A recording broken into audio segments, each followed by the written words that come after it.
গিন্নির অফিসে আজ এলহাই বুফে। কর্পোরেট দুনিয়ায় এক মজা, বিনে পয়সায় পুষ্টি আর উচ্চবিত্ত অনুভূতি।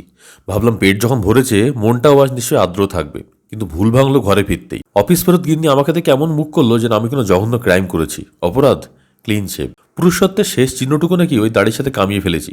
অগত্যা ড্যামেজ কন্ট্রোলে নামতে হলো। রাগ ভাঙাতে বেকিংয়ে শরণাপন্ন হলাম।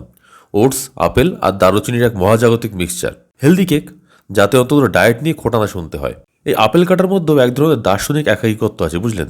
কেক যখন ওভেনে তার ভবিতব্য খুঁজছে, তখন একটু সমাজসেবা করে দিলাম। আগের ভিডিওতে কোনো এক মহাপ্রাণ কমেন্ট করেছিলেন, সবজি খাই না কেন। এই দেখুন আমার টবে পালং শাক, মধ্যবিত্তের বাগান বিলাস আর ভার্চুয়াল পিএনপিসি দুটোই এখন সমান্তরালে চলে। বিকেলে সেই ধ্রুব সত্য, মুড়ি আর চানাচুর, সাথে পেঁয়াজ কুচি।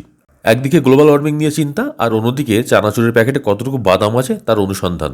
এটাই তো সাস্টেনেবল লিভিং। যাক, কেকটা অন্তত ডাস্টবিনে ফেলার মতো হয়নি।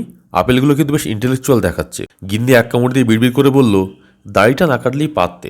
বুঝলাম কেকটা আসলে জাস্ট একটা সান্ত্বনা পুরস্কার।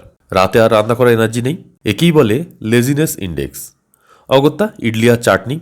বাঙালি বাড়ির রান্নাঘরে দ্রাবিড়ীয় অনুপ্রবেশ ইদানিং বেশ বেড়ে গেছে আমাদের। কারি পাতার ফোড়ন আর ইডলি সাদা রঙের মধ্যে এক অদ্ভুত সেকুলারিত্ব রয়েছে। মাছ ভাতের আধিক্যতা ছেড়ে মাঝে মাঝে এই ব্যাটার সংস্কৃতিও ভালো লাগে। দিন শেষে ওই টিভিতে রান্নার সিনেমা দেখা আর নিজের বানানো ইডলি চিবানো ব্যর্থ প্রেমিকের মতো হলেও মন্দ না। জীবনটা আসলে দারুচিনির মতোই, একটু মিষ্টি, বাকিটা কাঠ।